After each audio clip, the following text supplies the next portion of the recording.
बात करेंगे। चाईबासा से बड़ी खबर आ रही है। सारंडा जंगल में आईडी विस्फोट हुआ है। विस्फोट की चपेट में आने से एक की मौत हो गई। जंगल में पत्ता चुनने गए व्यक्ति की मौत हुई। नक्सलियों ने सुरक्षा बल के जवानों के लिए ये प्लान किया था। जराईकेला थाना क्षेत्र की यह घटना बताई जा रही। इस वक्त की बड़ी खबर आपको बता रहे हैं। जंगल में पत्ता चुनने के दौरान ये घटना घटी।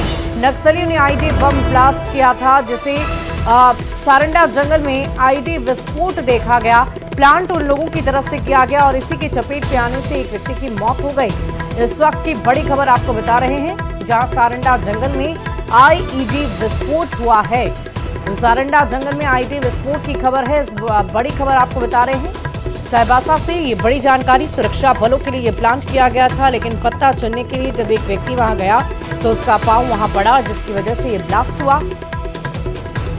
इस वक्त की बड़ी खबर आपको बता रहे हैं। सारंडा जंगल में आईडी विस्फोट को लेकर चाईबासा से ये बड़ी खबर आ रही है, जिसकी चपेट में आने से एक व्यक्ति की मौत हो गई है। दरअसल वो जंगल में पत्ता चुनने के लिए गया हुआ था और इसी दौरान बम पर उसका पैर पड़ा और इसके बाद ये पूरी घटना हो गई। आपको बता दें कि ये प्लान पहले से ही नक्सलियों की तरफ से किया गया था, जो ब्लास्ट हो गया।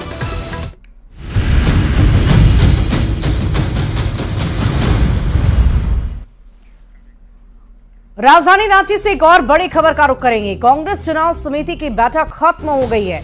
चुनाव समिति के सदस्यों ने सादे कागज पर पसंदीदा उम्मीदवार के नाम लिख दिए हैं। सभी 81 विधानसभा सीट के लिए उम्मीदवारों के नाम आ गए हैं। कांग्रेस प्रदेश प्रभारी गुलाम अहमद मीर का बड़ा बयान भी आया। उन्होंने कहा कि गठबंधन के अंदर सीट शेयरिंग का फॉर्मूला अभी तय नहीं हुआ है और इसीलिए 81 सीट से उम्मीदवारों के लिए नाम लिए गए। आज शाम या कल तक INDIA गठबंधन के अंदर ये तय हो जाएगा कि क्या होगा सीट शेयरिंग का फॉर्मूला। कांग्रेस उम्मीदवार का नाम तय करने के लिए CEC की बैठक होनी है, जो कि 20 अक्टूबर की शाम होगी।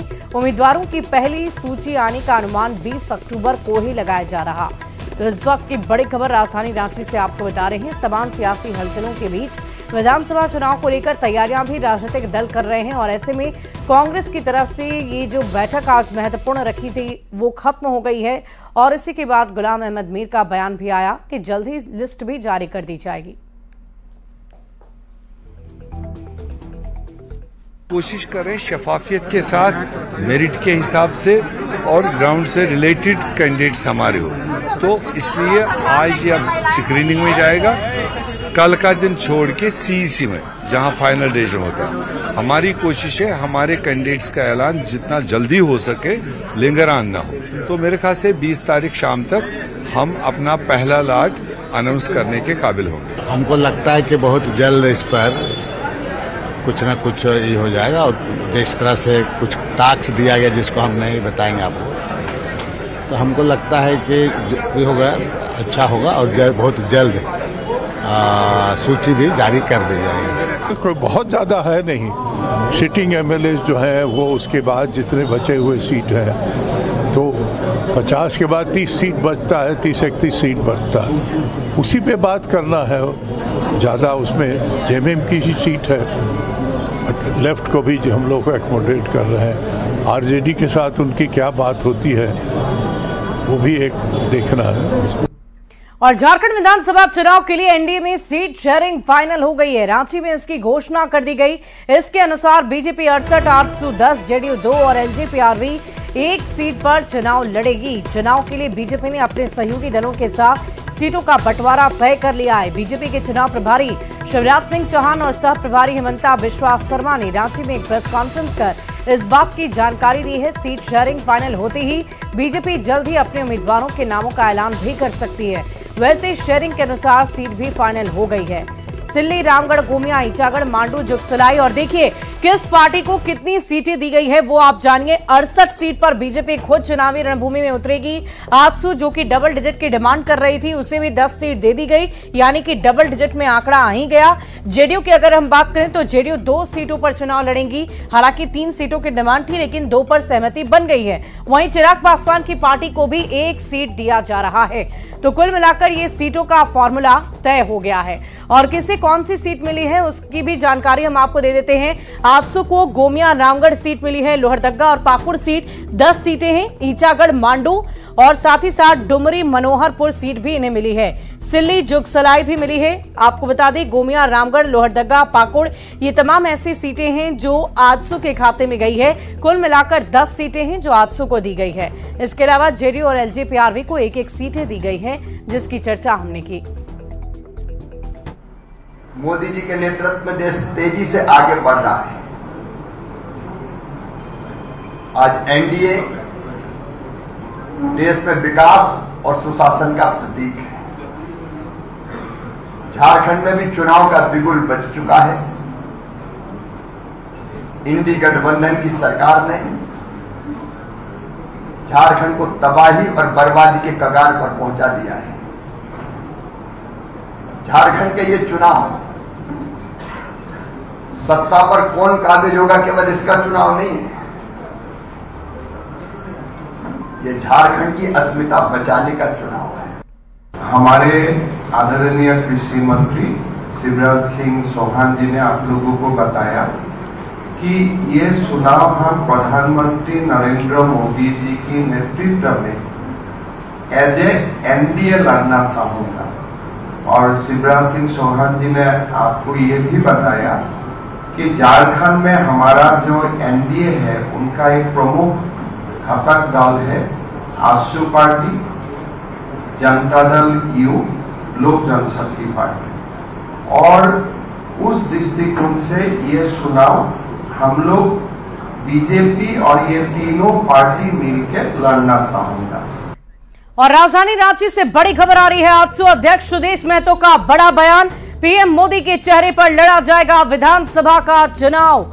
टुंडी सीट पर चुनाव लड़ना चाहते हैं सुदेश महतो। टुंडी सीट पर अभी भी बातचीत लगातार जारी है और इसी बीच सुदेश महतो का ये बड़ा बयान आया। उन्होंने कहा कि प्रधानमंत्री के चेहरे को प्रमुखता से सामने रखते हुए उनके चेहरे पर ही ये चुनाव लड़ेंगे। पीएम मोदी के चेहरे पर चुनाव लड़ेंगे, ऐसी चर्चा सुदेश महतो की तरफ से की गई। आपको बता दें कि टुंडी सीट पर वो खुद चुनावी रणभूमि में उतरना चाहते हैं, लेकिन बहरहाल इस पूरी सीट को लेकर अभी फिलहाल चर्चा ही चल रही है।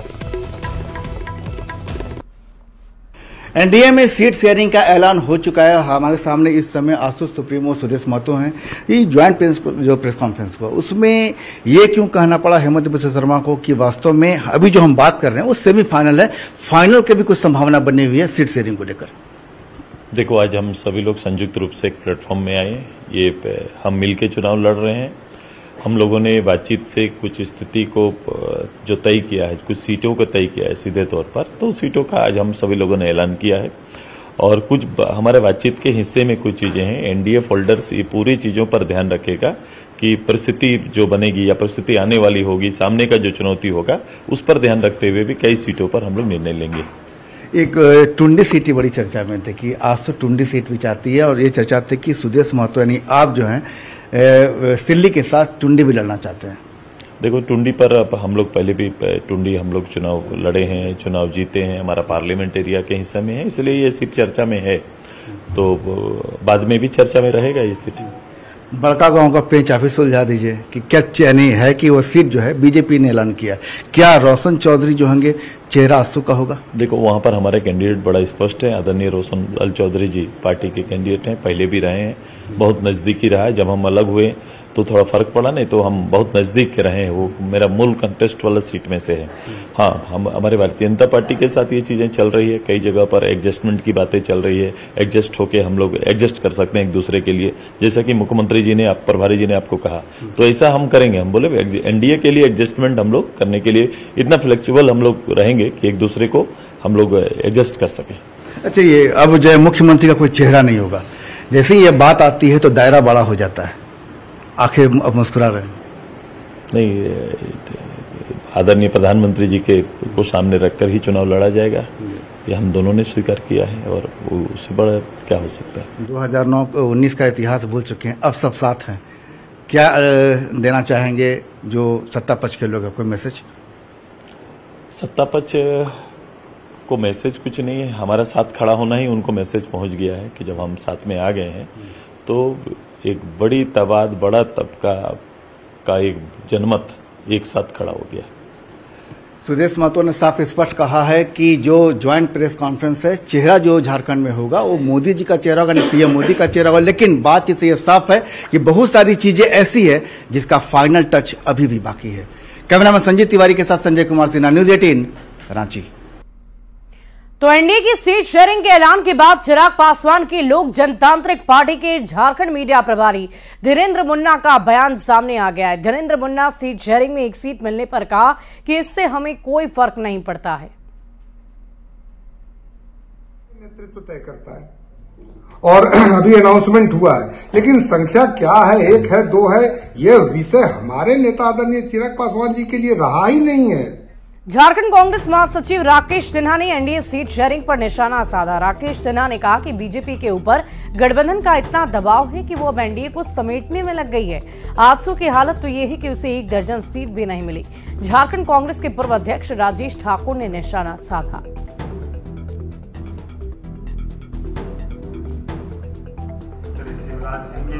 ये डर कांग्रेस का ही है कि आज उनको एनडीए पर आना पड़ा, तो स्वाभाविक तौर पे ये सबसे बड़ी बात है।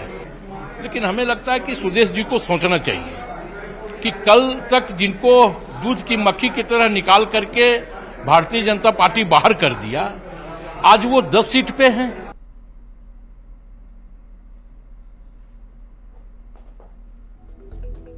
एनडीए गठबंधन में लगातार लोग आते जाते रहते हैं। पिछले बार आजसू नहीं था, इस बार खुशामद करके उनको लाने का काम किया है। जो लोक जनशक्ति पार्टी है उसको भी इन्होंने एकोमोडेट करने का काम किया है, क्योंकि वो लगातार ये देख रहे थे कि हमने जो पिछली बार चुनाव लड़ा था अकेले में, तो उसका क्या नतीजा हुआ था। तो इसलिए वो एक बेहतर प्रयास कर रहे हैं और उनको करना भी चाहिए। और 2-4 पार्टियां बची है, उनको भी एकोमोडेट कर लेंगे तो हम समझते हैं कि ज्यादा बेहतर होगा। और चुनावी मौसम में दल बदल का दौर काफी तेज हो गया है। एनडीए गठबंधन के 2 बड़े नेताओं ने आज जेएमएम का दामन थामा है। खुद मुख्यमंत्री हेमंत सोरेन ने केदार हाजरा और उमाकांत रजक को जेएमएम की सदस्यता दिलाई और इस मौके पर दोनों नेताओं के समर्थक भी जेएमएम में शामिल हुए।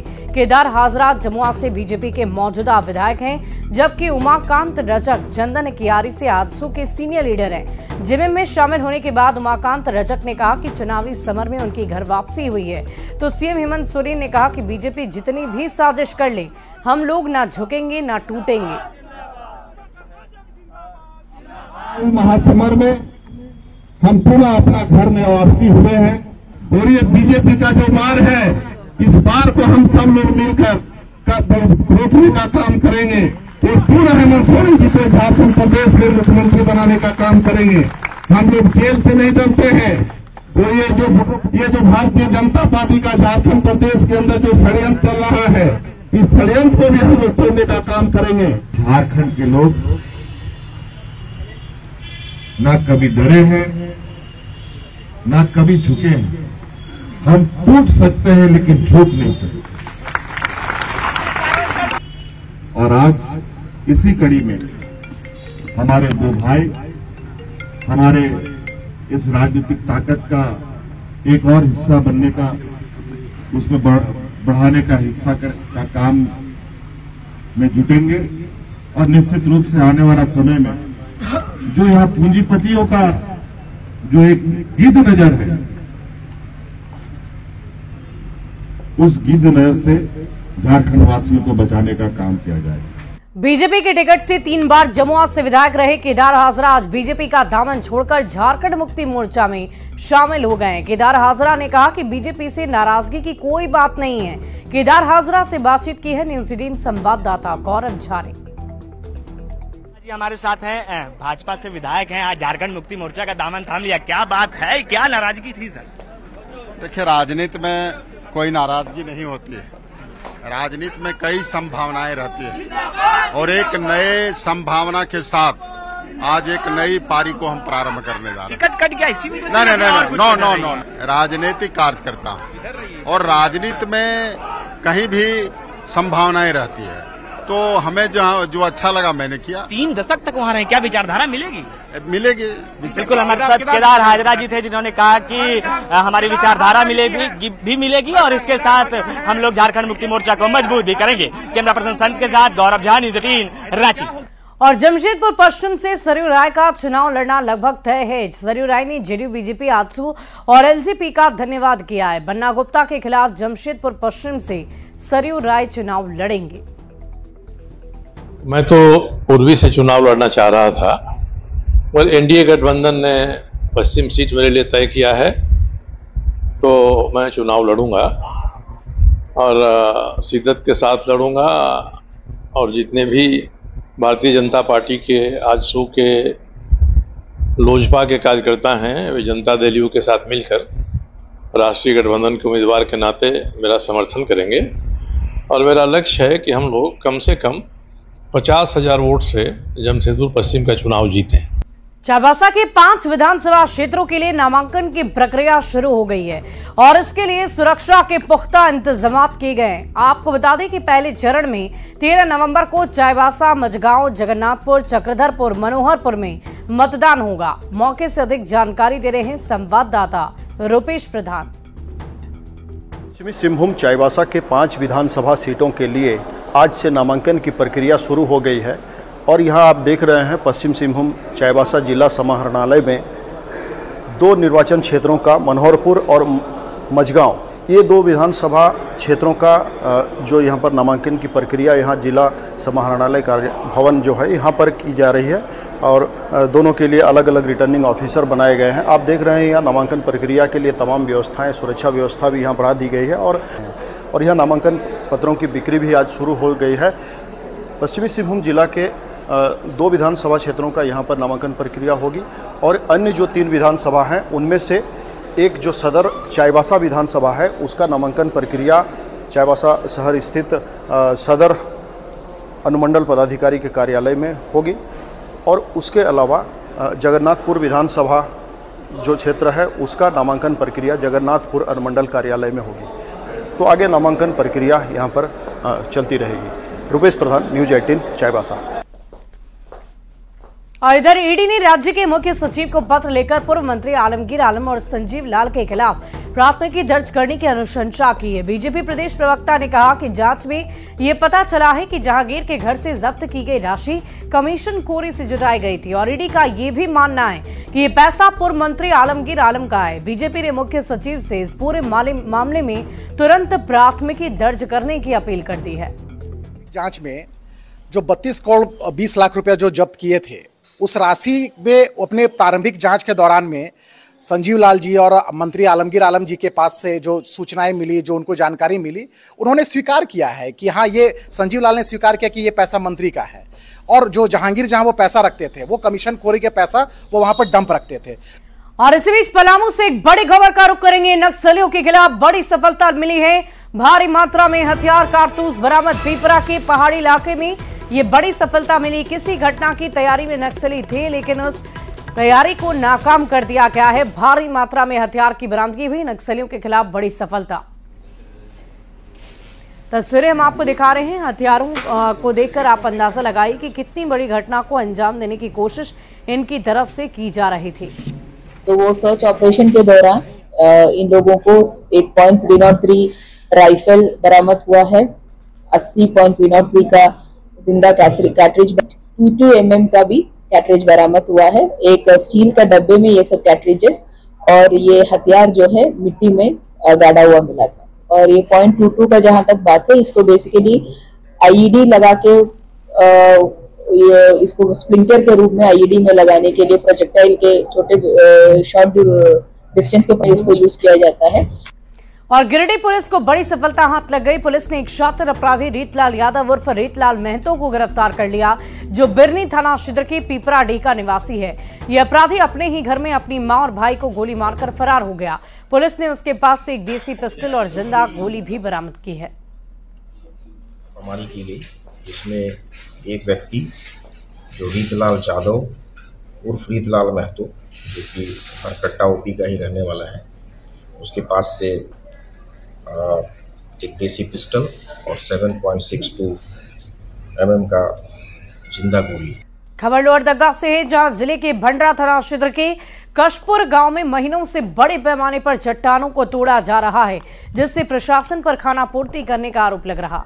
भंडरा थाना से महज 500 मीटर दूर माफिया लगातार चट्टानों को तोड़ रहे, जिससे प्राकृतिक धरोहर और खनिज संपदा का नुकसान हो रहा है। जिला खनन पदाधिकारी ने कार्रवाई का भरोसा दिलाते हुए कहा कि यदि अवैध खनन किया जा रहा तो त्वरित कार्रवाई की जाएगी। के विरुद्ध कार्रवाई के लिए जिला स्तर पर खनन टास्क फोर्स गठित है और सभी के सहयोग से अवैध खनन परिवहन या भंडारण मिलता है तो उसके ऊपर नियमानुसार फाइन, FIR या अरेस्टिंग ये सभी कार्य होते हैं। जिले में प्रशासन के नाक के नीचे से अवैध पत्थर का उत्खनन किया जा रहा है।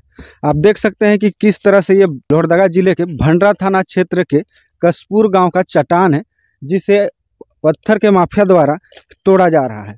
लगातार यहाँ दिन के उजाले से लेकर रात के अंधेरे तक पत्थर का कटिंग किया जाता है और इसे बाजार में बेचा जाता है।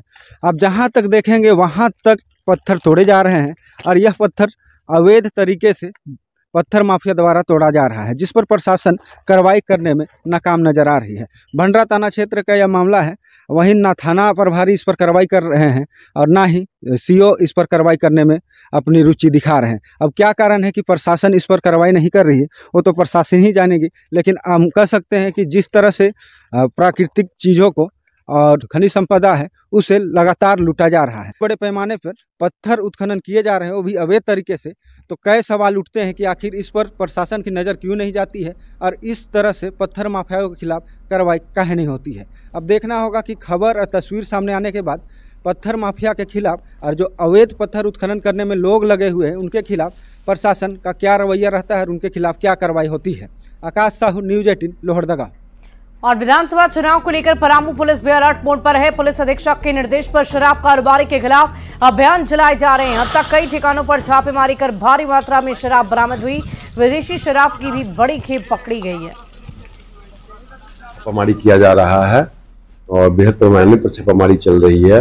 ये सब किसी भी प्रकार का अगर इलिसिट लिकर के बारे में सुना जाएगा तो वहाँ निश्चित रूप से छापामारी होगी और उसको पकड़ा जाएगा। वहीं झारखंड में विधानसभा चुनाव को लेकर जिला प्रशासन पूरी तरह तैयार है। आपको बता दें कि गढ़वा जिला 3 राज्यों से घिरा हुआ जिला है और ऐसे में कई असामाजिक तत्वों का आना जाना होता रहता है। निगरानी रखने के लिए जिला प्रशासन ने छत्तीसगढ़, उत्तर प्रदेश, बिहार से लगने वाली 7 सीमाओं पर नाका लगाकर CCTV लगा दी गई है और इसे लेकर DC और SP ने संयुक्त रूप से उत्तर प्रदेश से लगने वाली सीमा यानी कि बिलासपुर और खोखा गांव का निरीक्षण किया। बॉर्डर पर पहुंचकर ड्यूटी में तैनात पदाधिकारी और पुलिस जवानों को निर्देश दिए गए।